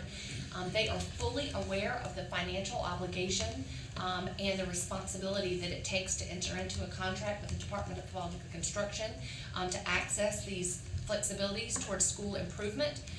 So after hearing the recommendation from Ms. Julie Garber, we are going to be requesting next month a approval of that restart application. Again, that's a discussion item this month. Be back for us for approval. Mr. Chair, that concludes the work of the Education, Innovation, and Charter School Committee this month. Thank you, Ms. White. Any questions for Ms. White on the EICS committee report? Hearing none, I'll turn to the Educator Standards and Practice Committee with Dr. Olivia Oxendine as chair. Dr. Oxendine. Thank you, Chair Davis. I am Olivia Oxendine, and I chair this committee. Joining me in that leadership capacity is Ms. Amy White. I have the first item is under new business, and this was a presentation yesterday by Mr. Alessandro Montaneri and Ms. Stephanie Benedict. And as we know and heard yesterday, a lot of excitement around the campaign that promotes this important survey across North Carolina was evident in the presentation. Just to go over some of the highlights of the report, we know that it's a permanent part of the state budget. That happened in 2000. Well, the assessment or the survey began in 2006. It was passed in Senate Bill 622. It is a permanent part of the budget. That's a good thing. The overall purpose of the Teacher Working Condition Survey is to provide an overview on the resources and the conditions under which our teachers and educators carry out their work on a daily basis. So in the report yesterday, we heard that 20%, there was a 20% response rate during the first week of the assessment once it was released. A 50% completion rate during the, well, 20% during the first day, 50% during the first week. Overall, a 91.6% response rate, the highest since 2018. 85% agree that their school is a good place to learn. That's kind of a bottom line piece of data from the report. Community support for the schools and teachers appear to be strong. Work still needs to be done in the area of teacher voice. The superintendent pointed out some gaps in the perceptions and the data between principals and teachers in certain areas of the data. So these are areas that could be, that require probably a deeper dive and more analysis. The data became live yesterday, so I imagine the school districts across the state are busy looking at their report and looking through the data and making decisions on where to go next with this wonderful information. We know that it's a great driver. The data are terrific drivers for school improvement planning, the school improvement plan, the NTSS, professional learning committees, and on and on and on. So it's just marvelous data to have at the fingertips of teachers and principals and other educators in the central offices as well. And probably good information to share with parents in the community in the promotion of the school. The next item is an action on first read. By the way, that was a preliminary report, and we'll be hearing additional information from Mr. Montaneri in the future, and Ms. Benedette. The next item is ESNP 1, which is an action on first read, and one is coming before the State Board today is the framework designed and developed by the Department of Community Colleges, which will allow individual campuses, if they choose to add an EPP to their programs of study, then this framework will kind of set the stage for that to happen. So this board, though, this does not negate or override or diminish the constitutional and the statutory responsibility of this board to approve EPP. So that remains intact. And what is good about the framework is it does eliminate the repetition of the peer review by the individual campuses. Dr. Seiberg walked us through additional information on this item. I think it stands to be a terrific partnership between the department with the State Board of Education and the Department of Community Colleges. It is going to add to the pipeline of educators in the state. We have 58 community college campuses. It would be great if they all said, I want to join, I want to be a part of it. We'll just wait and see and look forward to applicants that will probably be coming our way in the next year. So that is coming before us today for action. ESNP 2 recommendation from the Extenuating Circumstances Committee, and this was taken up yesterday in closed session. We have one request brought before this committee a couple of weeks ago, and this educator requested additional time, 1 additional year, to complete all the requirements for a clear license. Joining me in this work is Mr. Wendell Hall. He is the vice chair of this committee. He comes to this work with a very strong knowledge base in terms of HR, so he chimes in at the right time and asks good questions. So I'm very appreciative to have him joining me in this leadership role. The next item that is also an action, 2 is an action on first read. ESNP 3 is an action item. This item came before us last month by Mr. Carl Logan, who is the Director of Driver Education here in the department. This is a request to remove the term limits for 11 categories serving on the Driver Education Advisory Committee, and this revision will ensure that expertise continues, especially in the area of teen driving safety, that there is no break in the expert thinking across the membership, those who serve on this advisory committee. So this is coming to us. It has already come before us in discussion, and it's coming to us for action later this morning. The next item is under the category of discussion, ESNP 4. This is policy amendments to licensure exams and clarification on exceptions around the EdTPA. Here we go again, pardon me, the EdTPA. Thanks to Dr. Evans, she took us through the aerobics of acronyms yesterday, and the PPAT. Dr. Evans presented this item to us. The areas in which the cut scores have changed in terms of our approved exams are school psychology, biology, earth science, and science. And with respect to the,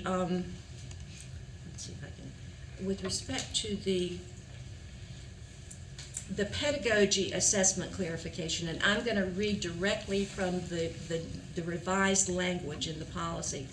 The pedagogy assessment requirement may be fulfilled by either the EdTPA or the PPAT. Those are 2 assessments that look at and measure and assess the pedagogical knowledge of candidates who are preparing to become teachers. The principles of learning, this is one of our approved exams. The State Board of Education approved exams, the Principles of Learning and Teaching, the PLT assessment, may fulfill this requirement if the following conditions are met. Now keep in mind, this is a discussion item, so it will return next month with additional clarification and probably spelling out all the letters and the acronyms. So let me back up again. So Principles of Learning and Teaching, the PLT assessment, may fulfill this requirement if the following conditions are met. The EPP, or the School College of Education, does not support the PPAT, which is one of those approved assessments, and there is no Ed TPA workbook for the candidate's licensure area at the time of admission to the teacher education program. And I think, if I recall this correctly, Dr. Evans cited CTE, Career Technical Education, as an example of an area that probably candidates have not had, or the EPP has not had the workbooks in place at the time the candidates in CTE applied to the teacher education program. So that will come back to us again next month. Moving right along to the next item is the ES&P 5. And this falls in the category in the policy manual under Eval 001, Job Classification for Non-Certified Public School Employees. This was presented to us yesterday by Sherry Vernelson, and joining her in that presentation was Ms. Sherry Thomas, and the consultant expert in that area is Dr. Alan Chase. So yesterday we learned, we were educated on the role of the deafblind intervener. We learned that East Carolina University provides mentoring and certification for those interested in this position. And we also know through General Statute 115C-12, Section 15, that this board is authorized to develop evaluation descriptions covering non-certified positions in our ELAs. So this item and the work around this item is in response to LEAs who needed this job description so that it will support their efforts to hire and to evaluate fairly. So that concludes my report for ES&P June. Thank you so much, Dr. Oxendine. Any questions on ES&P? Hearing none, we'll turn to our final committee report of the day, Business Operations, led by Vice Chair Duncan. Mr. Duncan. Thank you. Along with Wendell Hall, we lead the BizOp committee, and we have several items this month. The first 5 are actions on first reading. BizOp 1 had approval of contracts over $500,000. There were 3 contracts that fit this criteria. Dr. Eileen Townsend presented on the third-party administrator TPA contract for workers' compensation claims management, which is with Sedgwick. It's been a 7-year contract. This is an additional 1-year extension at the same rate as was paid last year, which actually was lower than the year before that. So the contract price has come down some. This 1-year extension is the last extension on that contract. It will go out to bid. The work on that bid will start. The work on that bid will start on. It's always good to know BizOp remains interesting. Mr. Chair. Yes. Thank you, and Vice Chair Duncan. I have worked with Eileen Townsend for nearly 15 years on some of these important and visible things that go on in DPI, workers' comp reform and unemployment insurance reform, and this is not a small thing for board members. Some of these expenses are in the tens, if not hundreds of millions of dollars a year, and so these contracts, year-over-year declines in the cost of these programs.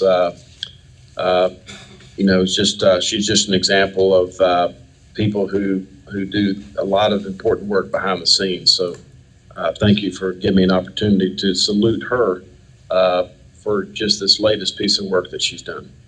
Very good. Thank you for taking the time to compliment Dr. Townsend for the very fine work that she's doing and trying to keep the cost down in this this area, which is a very important area for us in terms of the workers' compensation protections for our employees. So thank you for those comments. The contract will go out to bid again for the next year, which will start on July 1st. That bidding process will start in the fall. So that was the completion of Dr. Townsend's report. Our second contract was Dr. Howard reporting on the Metametrics contract, which is a contract that involves Lexiles and Quantiles measures. This is a proprietary formula or methodology, I should better say, for how you do this work. It's used in 36 or 37 of the states around the country. It's not required by statute, but it's extremely helpful to our educators in assessing where things are in terms of accountability. And so this is a contract that, again, was held at a same rate as it has been in the past, and is important to the work of the accountability services area in our department. The third contract was brought to us by Trey Michael, the director of CTE. This is the Soft Choice Microsoft Imagine Academy Cert Packs. And this is a renewal of a contract that's been going on for over 10 years. But the price has gradually reduced significantly from the original price. And the number of packs, the cert packs that we have to have in order to accomplish what we need to do is also lessened some. So as a result of that, the contract prices have reduced significantly over the last 10 years, and yet we're still getting the service we need for our students. So these are really pretty good reports and representative across the board of good work that's being done to get the tools that are needed in our state, but at the same time being conscious of the fact that we need to be good stewards of our resources. BizOp 2 was an update to the federal allotment for various PRCs. It was presented by John Kiefer. These various PRCs are, for the most part, being updated for being outdated. The first one has to do with reallocation deadline to exclude charters that are in their first year of operation, so that that can be done fairly. The second one is creating a new policy for the Title I Part D area that better reflects the historic allotments. The third area was 21st Century Community Learning Center program to allow for carryover funds. This is something that we have dealt with in the past or seen, and this PRC is now being adjusted to better account for the carryover aspects of those funds. The fourth area was amending the allotment policies for IDEA Section 611 grants to include the full list of circumstances under which DPI completes base payment adjustments as part of the allotment for the calculation process. The fifth one was amending the allotment policy for the child nutrition equipment grants. Those are grants that come before us every year. We had some grants last month, in fact, for those equipment. There's adjustments being made necessarily on that. And finally, removal of the allotment policies for grant programs, ESEA Title I School Improvement, Math and Science Partnership, and Project SERVE, the Hurricane Florence Recovery. They're not being deactivated, but they are, if you will, they're being phased out through being used up for those funds that were going to be available in those areas. So that covers those items. BizOp 3 is approval of digital learning initiative grants. That was presented by Ms. Darrow on this site. There were 3 areas for digital learning initiative grants. There was a pretty good geographic spread. 2 of the 8 districts in the state did not receive any of the grants. But they are working on that, and it was clear from their presentation it was for not for lack of trying to make sure that all areas of the state are represented receiving these grants. It was obvious that there were some very strong grant proposals, and those were rewarded with grants. And there's work being done to make sure all the grant approvals all the grants that we receive are strong, and those that were rated good but not strong, specific attention is going to be paid, because there will be another round, we believe, of grants here. We want all of the districts who are interested to share in those. Those grants were for 2 specific areas. One of them was professional development, and the other area for those grants was on emerging technologies. And they are available to both traditional PSUs and for charter regional and lab schools.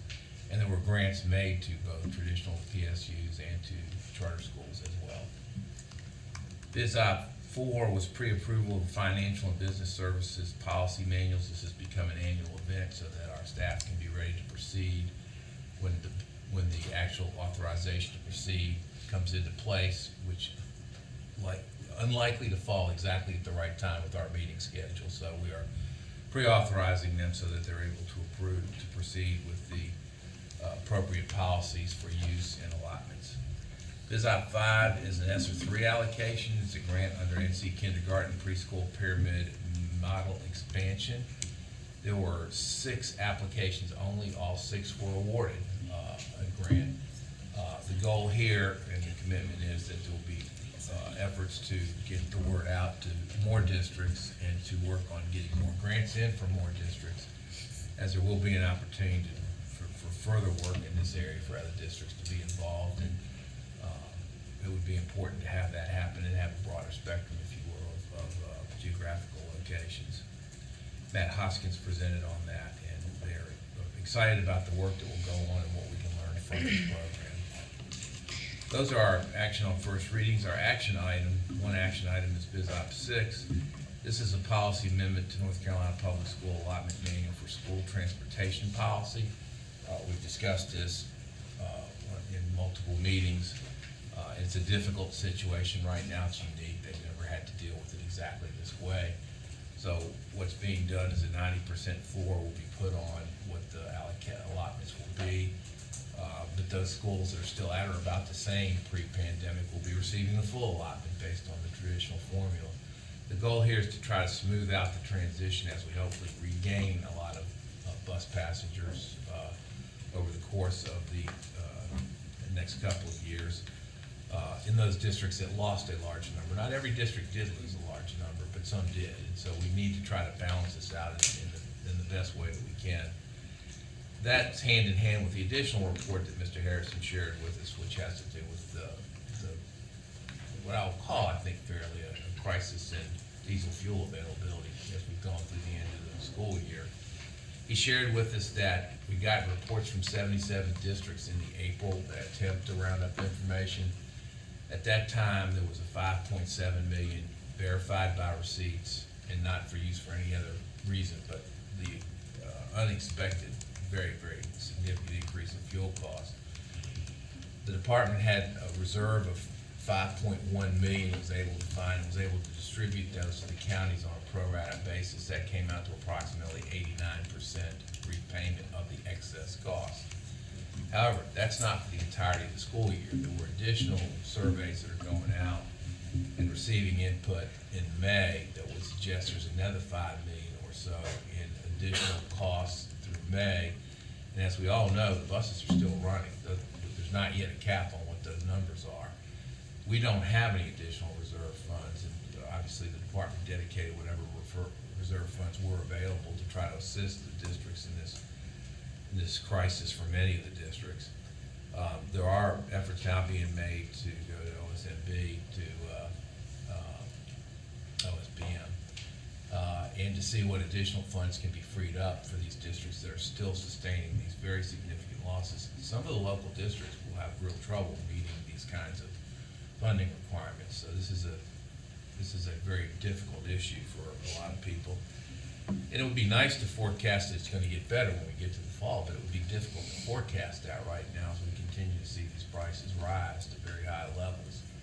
So world events, to some degree, have overtaken us in this area in an unexpected way, and we need to support our districts as much as we can. And the budget recommendations of having a reserve, I think, is going to be important for next year. And my understanding is that request has been well received by the General Assembly to think about it in terms of a reserve, and we certainly are appreciative of the fact that it's important. Our next item was a discussion item, which has to do with the request for the city of Raleigh for an easement for a water line installation at the Governor Moorhead School. And we had a very helpful discussion, I think, for the committee's sake, in terms of how to best proceed in this. The issues are that the contract under the statute as it presently exists would be negotiated with the Department of Administration. The funding would go there, and the contract would be between the Department of Administration and the City of Raleigh, but it would be on DPI property. And there were a number of issues that came out of that. And so to be concise, I think it's the will of the board that we take a look at negotiating with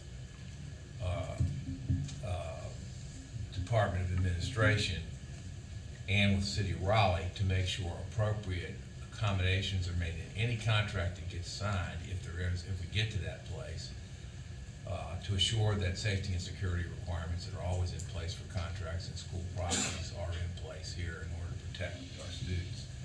The second area, which I think there was a real interest expressed by the board, was to explore whether or not the DPI could get a waiver that is in place for some other departments of the state, such as, I believe, the HHS, although I did not check that. It's not. Ms. Schaefer's corrected me, thank you. But the Department of Transportation, I know, is an example that we can refer to quickly. There's a waiver in place there. It's also waivers in place for several institutions of higher learning and some other entities. And this would be an appropriate place, I think, for DPI to have a waiver, because it will be an ongoing burden at the Governor Moorhead School. There will be the burden of having the construction done there, then there'll be the further burden of having people on your property on a regular basis with the easement, service of the easement, and it gets much harder with the safety and security concerns to document that when you're looking at an easement that's now 10 years old and people are coming on the property. So it's a very serious concern. It seemed to be the will of the board that we seek, or try to seek, if possible, in the short session, realize that may not be possible, so to be realistic, that we seek and see if we can also find a way to be on the list of waivers for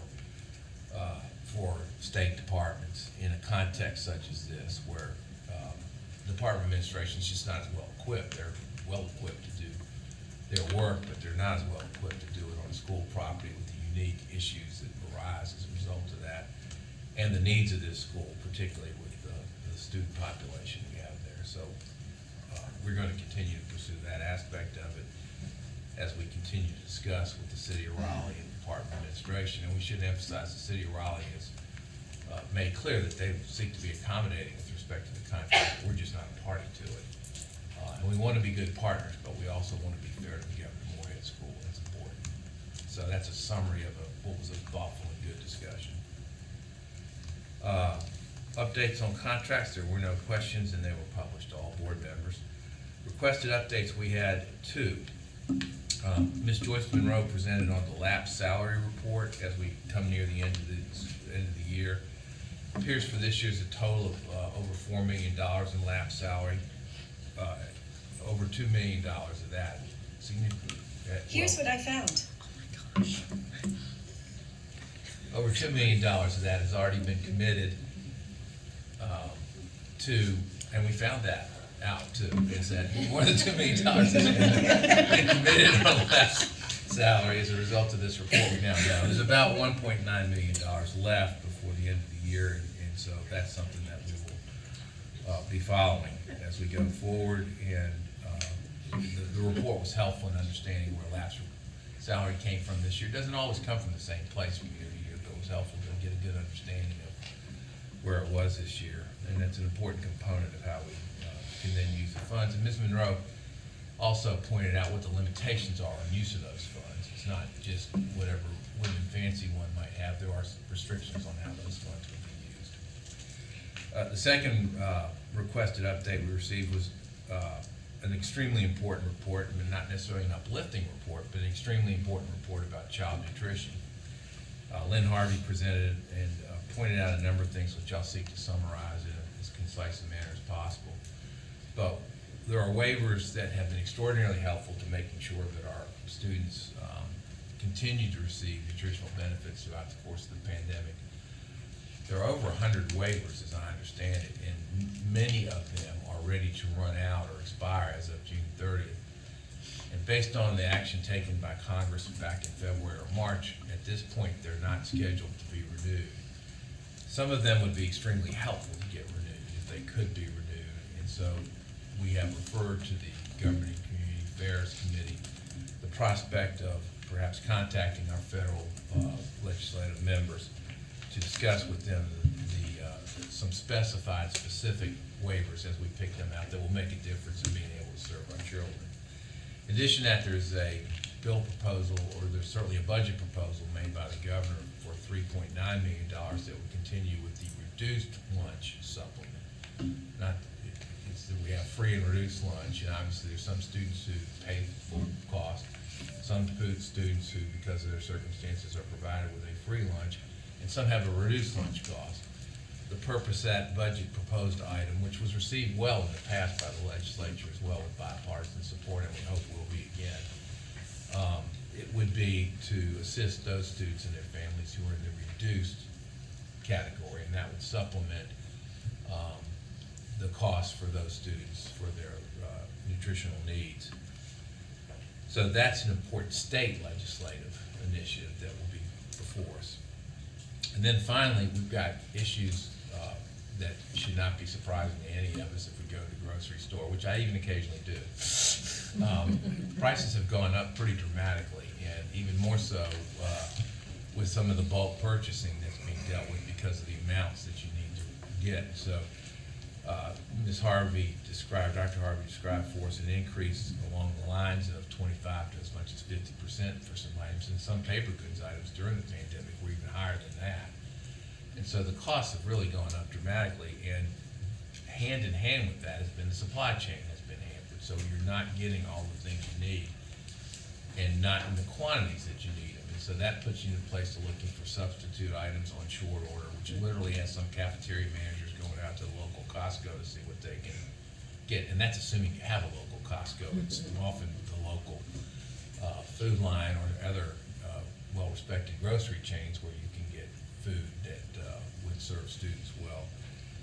And that then requires, we have to meet certain nutritional requirements, and whether or not we can continue with this food supply chain, continue to meet the nutritional requirements that are out there from a federal standard, gets very challenging. This is not unique to North Carolina. This is a national problem, but it is important to us. Now, Dr. Harvey explained some of the ways in which we've tried to be ahead of this and that we're viewed as a leader in some of the things that we do, but even with that great work on the front side, this is a very important issue. And so we have referred it to the legislative committee, and I think the board showed some resolve that we want to try to help and support to get whatever we can to help the nutritional needs of our students. Are there any questions? Could you mention the consent? Yes, thank you. The consent item is the legislative report on school start and end dates, which is simply a compilation of what we received from the districts. It's an annual report. We've talked about it in other years. Thank you. Questions for the BizOp committee report? Hearing none, thank you, Vice Chair Duncan. Before we move to our final items, including our action items, let's take a 10-minute break and come back at 11:25. 11:25.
Okay, we're back in session, and before we continue on our agenda, I'd like to return to my colleague, Dr. Olivia Oxendine, for an update or clarification on ES&P 1. Dr. Oxendine? Yes, thank you, Chair Davis, yes. And with regard to ES&P 1, action on first reading, the Department of Community Colleges issue, the motion is as follows. I move that we approve the Educator Preparation Program course framework found in the application submitted by the State Board of Community Colleges with the condition that individual community colleges must seek approval from the State Board of Education before they may begin offering an EPP program implementing the approved framework. Okay, thank you, Dr. Oxendine. Since that comes from a committee, it doesn't require a second. Is there any questions about that motion? Okay, that'll be before us in a few minutes then as part of our agenda items, our action items, excuse me. Colleagues, we do have one new business item concerning a textbook adoption matter, and based on that discussion yesterday in closed session, I ask for the following motion: that the State Board of Education waive the formality of the April 28, 2022 deadline for Houghton Mifflin Harcourt's textbook bid submission. Houghton Mifflin Harcourt substantially complied, and their submission was received late to the offices of DPI, largely due to circumstances beyond their control. The board affirms the importance of vendors meeting the prescribed deadlines in the textbook submission process, and this waiver should not be seen as precedent that the board thinks otherwise. Is there a motion? Mr. Chair, I make that motion. Motion by Mr. Blackburn. Is there a second? Second. Second by Ms. Kamnitz. Any questions on that motion? Okay, it'll be again on our agenda item, action item agenda in just a few moments. Okay, colleagues, we'll now vote on any item requiring action from your committee reports. A thorough discussion and report was provided on each item, including any respective consent items. I remind each of us that any item on the consent agenda is primarily not complex and may have come to the board for discussion in a prior month. I note also that board members have seen these consent agenda items for at least a week. At this time, I ask if there's a request to remove any item from the consent, action, or action on first reading agenda. Hearing none, we do desire to, on EICS 2, to pause on the Wayne STEM Academy action, given recently provided information that the board has not yet had an opportunity to consider. So we'll remove that item from the EICS committee action agenda and take it up likely at our next meeting. So that means EICS will include the Greenville Academy application. Any questions on that change to the voting items? Okay, hearing none, then I ask for a motion to approve the following: the IPL and ILT recommendations and the textbook adoption request discussed in closed session. The meeting minutes for May 4th and 5th, 2022, and the following items from your committees: SLA 1 through 5, EICS 1, 3 through 8, and the Greenville Prep application in EICS 2, ES&P 1 through 3, BizOp 1 through 6, and 8. Is there a motion to that effect? So move, Mr. Keenan. Motion by Mr. Keenan. Is there a second? Second. Second by Ms. White. Any discussion on this motion? Hearing none, Dr. Petrie Martin, will you call the roll to cast the vote? Dr. Oxendine. Yes. Ms. Kamnitz. Yes. Mr. Keenan. Yes. Mr. Hull. Dr. Tipton Rogers. Yes. Ms. White. Yes. Mr. Blackburn. Yes. Mr. Ford. Treasurer Falwell. Yes. Lieutenant Governor Robinson. Vice Chair Duncan. Yes. Chair Davis. Yes. Motion carries. That concludes our action agenda for today. I do have two additional announcements before we adjourn. First, board members and advisors were invited to the superintendent's student advisory lunch, which will be downstairs in room 105 following our meeting.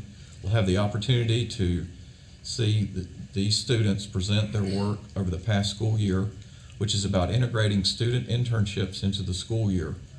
In addition, this will be a great opportunity to demonstrate how much we value student voice. So I invite you to enjoy it, to join that presentation, and thank our superintendent for making it possible. Room 150. 150, thank you. And then second, I'm sure you're all delighted to hear this announcement, but in August, the board will return to in-person meetings for all members, staff, presenters, advisors. There'll be more information to come on this, but we look forward to reconvening in this room as a team in August. So more information to come on that, but prepare to participate, if you will. This concludes our work for the day. Thanks to all staff and presenters for this June 2nd, 2022 meeting. I ask for a motion to adjourn. So moved. Motion by Dr. Oxendine. Is there a second? Second. Second by Mr. Blackburn. Dr. Petrie Martin. Dr. Oxendine, Yes. Ms. Kamnitz, Yes. Mr. Keenan, Yes. Mr. Hall, Dr. Tipton Rogers, Yes. Ms. White, Yes. Mr. Blackburn, Yes. Mr. Ford, Treasurer Falwell, Yes. Lieutenant Governor Robinson, Vice Chair Duncan, Yes. Chair Davis. Yes. We are adjourned. Have a good day. Settle on it. Oh, yeah.